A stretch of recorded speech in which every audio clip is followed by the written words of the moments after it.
everyone, it's Ben here at Connected Fitness. You join us on our YouTube channel and it's another Connected Conversation. Today we're going to be talking about the power of positive, and joining me today is Trevor. Hello Trevor, how are you? Hi, good Ben, thanks. Trevor and I met at Love Coffee when it was still open and running, and I always kept an eye on his social media and his work. Trevor runs Mindset, which is mind coaching for individuals and professional athletes. He's one of the coaches there and the CEO and chief and main man. And he's here to talk to us today about the power of the positive mindset. So Trevor, tell us, what made you so interested in promoting positive mental health? It's just one of those things, Ben, that I've always kept an eye on myself, and growing up, mental health, issues and stuff were something that were quite prevalent, and just particularly the main reason why I'm so keen on it is I think as men, we're kind of sort of programmed to not speak about stuff and, kind of bottle things up and keep things, inside. And then obviously the kind of flip side of that is when you keep things bottled up and when you're struggling with things, they tend to get worse and worse. The statistics are there. They show so many things of how, mental health is this kind of massive problem for a lot of people. But another reason for me wanting to be involved and do things and speak about it so highly is that it still seems to have that stigma that it's a really dirty word and, we shouldn't speak about it. And like when you actually break it down, the definition of mental is of the mind. So it suddenly doesn't seem as bad or doesn't seem as scary, but like if you pick up any newspaper or go on the internet, it's portrayed in such a negative way.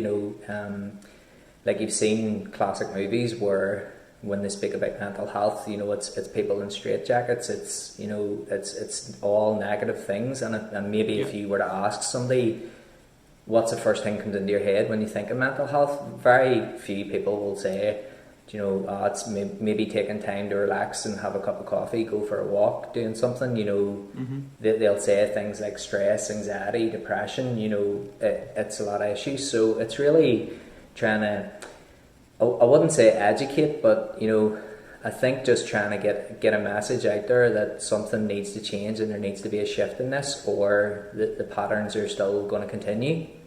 I think so often when we're talking about mental health and we're talking about wellness, especially and well-being, there's a kind of concentration on fixing it once it's too late, or fixing things once it's gotten to the stage where it's it's beyond it's a disaster. Yeah. So can you tell us anything along the lines of preventative measures, things that we can do that are kind of healthy things that even someone that might consider themselves to be a healthy person or with a healthy mind, any advice you'd have for them? Yeah, no, firstly I totally agree with you, and I think a lot of issues, not just mental health, is they're very reactive to what's happened as opposed to being proactive and putting things in place. I do see a lot of positive things, like when the schools were there, they were putting things in like the wee mile that the children had to do and walk and those kind of things, and like kind of encouraging people to be physically healthy. So obviously the knock-on benefits of that are releasing the endorphins to make you feel better. But I think even the most healthiest person, I would say that a lot of people are maybe doing stuff already and they don't realise, it doesn't have to be something massive, and life-changing. It could be something as simple as just sitting reading a book, taking time out to do something that's solely for yourself for maybe 5 minutes. It could be just sitting having a cup of coffee, it could be going for a walk, it could be doing something that just quiets your mind. I think a lot of people maybe think it has to be something groundbreaking, like they need to start meditating or they need to start, doing something huge. One of the simplest things that I like is I like to use a lot of breathing techniques, and there's one that I would use with some of the younger children, and it's basically you just take your hand and you start at either side, so you can start on your thumb and start at your finger. And what you do is just trace it up, and as you're tracing it up, you take an inward breath and you hold it at the top, and as you go down your other finger, you're letting the breath out, and then the same again, inward breath, hold at the top and just let it out. And by the time you get to the end of your hand, it's kind of regulated your breathing, it's lowered your heart rate. So in doing those kind of things, it's quite calming for you. So I think one of the best bits of advice that, you know, or something that somebody healthy can do is just find that time to maybe, because our lives are so demanding and so hectic, is maybe just taking those couple of seconds or couple of minutes to just slow things down. We know you've worked as well with athletes and people that are getting ready for a specific moment or times when, you know, they're maybe working towards a date or a fight or a match or a bout. So can you give us an insight for people that have never been at that level of performance requirement? Can you give us an insight into what that kind of coaching looks like? Yeah, I think a lot of it definitely depends on the individual and what it is they're looking. So, like, some people could be, maybe it's not necessarily the fight that they have an issue with, or it's not specifically the sporting, you know, arena. It could be the build up and managing the nerves of you know, going out in front of a big crowd and, you know, how they'll be perceived in that. So it's really like, it's stripping a lot of things back and working on, you know, if they are nervous about going in front of a crowd, what is it that, you know, makes them nervous, you know, about it? Is it the fear of looking stupid? Is it the fear of, you know, saying the wrong thing, you know? And then you kind of work on the individual there. So it's very broad because, like I said, you know, for one person it can be totally different, but like in a general sort of sense, with working for some people, we've used things like breathing techniques, we've used visualization, you know, such as, you know, what would your perfect scenario be from the second that you go out onto either the pitch or, you know, into a ring or into a cage, you know, what's the ultimate scenario? How do you see things going? I've used some like guided audio scripts with people, you know, and like helping them sort of get their movements quite, not robotic, but almost like sort of ingrained in their head a bit more than they already are in their training, and getting them really to sort of the mind-body connection, a bit like maybe somebody's training in the gym and getting the muscle connection with what they're training. So yeah, it's an interesting question because, you know, it does vary so much from person to person, but a lot of it, like what I find with professional athletes is, and maybe this is where, you know, people sort of don't always see this side of a professional athlete. No matter who the athlete is, there's still a person there, and they're still very human. You know, like you look at Maradona, you know, who passed away there recently, and people always said there was two people. You know, there was Maradona, who was a sports person and who was in the public eye, and he created this image for himself, and then there was Diego, who was a person who was, you know, this timid guy, and, you know, he didn't like the arena, but then when he went on the football pitch, he was just this different guy. So I think a lot of professional athletes are struggling with that too, and then they're maybe struggling with the balance of, if I'm this person in the arena, then on the way into that platform, you know, how do I sort of merge the two, you know? So yeah. And is that something that can be taught? You know, for some people that will be going, oh, well, I like weightlifting in the gym, but the idea of actually doing it in front of people, or, you know, hundreds of people that play guitar in their own front room, but the idea of actually playing a guitar in front of a live crowd, is that something that can be taught? Yeah, I think the techniques and I think some of the stuff behind it can be taught, or can be like looked into some, you know, with someone, but a lot of it does, like, and the success of things does depend on the individual. It's like a training program, you know, you'll get out of something what you put in, and, you know, being consistent, you know, like it's like doing something once. You're not going to meditate one time and then become like this Zen master or monk or Yoda or something. Do you know what I mean?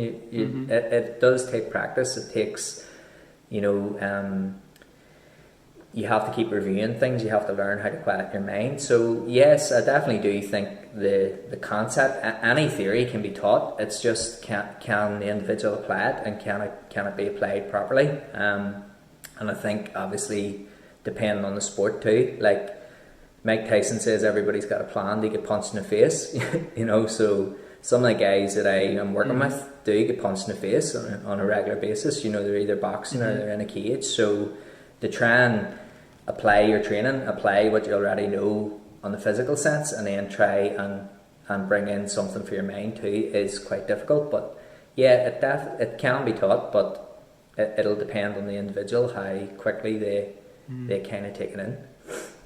Is there anything else that you'd like to tell us? Is there anything else that you feel you've got that you'd want to point out, and then we'll bring it to a close?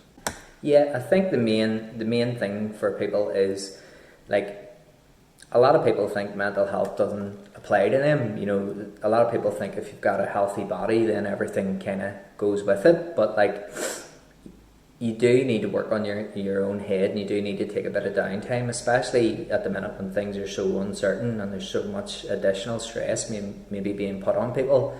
I think it is really important to take those, even if it is just take 5 minutes. You know, there's some great websites out there, there's some really good apps. One of the ones that I particularly like to read at the minute is there's a page on Instagram called All on the Board, and it's like the London Underground, and it just puts positive quotes or puts messages up for people, you know, who would be travelling to and from work. Obviously that's changed now at the minute, but they're still keeping their messages going. And I think one of the main things as well is just being consistent. You know, if you try something new, you know, it could take maybe 4 or 5 attempts or maybe even more for you to actually get the hang of it and get to like it. You know, I think it is really easy for somebody to have all the best intentions, like, you know, maybe buy a load of new gym clothes, no new stuff, and then quit after 2 or 3 workouts when it gets tough. But you need to just, the more you do anything, the better you're going to be at it. Amazing.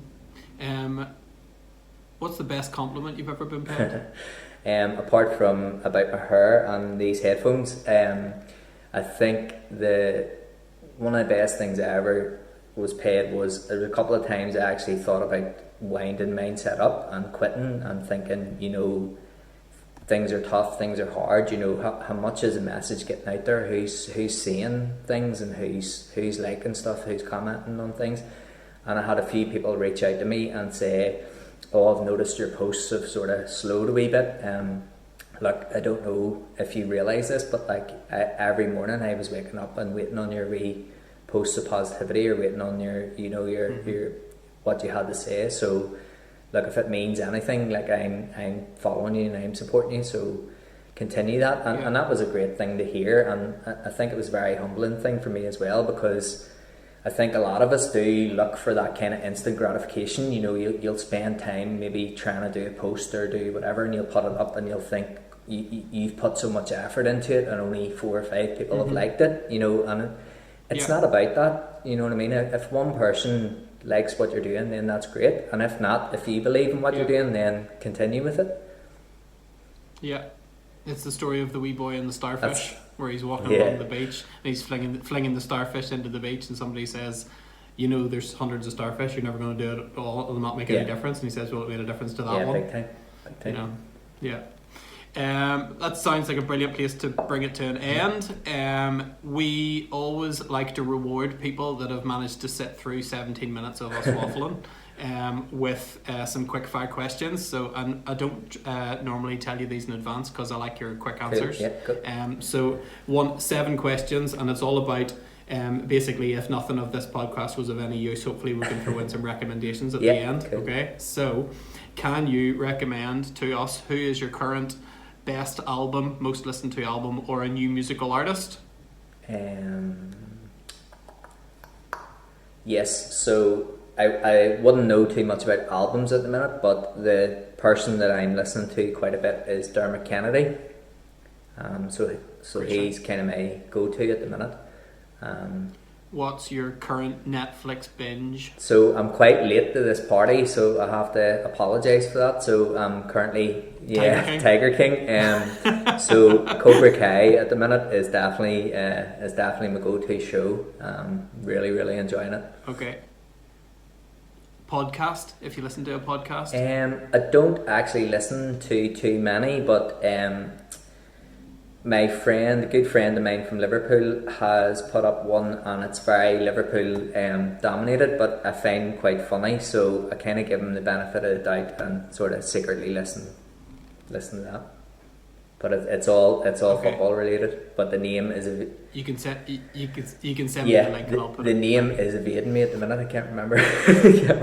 That's okay. We'll put it in the comments. We'll put it in the comments. You can message me afterwards.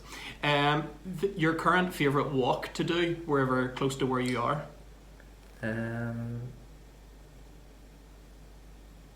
I think the favourite one at the minute is Oxford Island. Just finding more and more trails, because I take my son down and he just I let him lead where I go, and he just seems to find all these different places at the minute. So yeah, it's good in the winter as well with no flies. Yeah, it was brilliant the other day when we had a bit of snow and stuff. I took him down. It was great. We just spent a lot of time down there, and he was in his element. So so I really like it. A book, if you're reading a book? I'm not reading a book at the moment, but one of the last books I read was Fabrice Muamba's book. I'm not sure if you remember him or not, but he was the guy playing for Bolton, and his heart stopped when he was playing football, and just I've just found it fascinating, just the entire sequence of what happened, and how so many things were in place, whether you want to call it fate or luck or whatever, about how that sequence played out. So I would highly recommend that. Cool. Two more. One, a weird or wonderful new skill you've learnt over lockdown? Weird or wonderful new skill?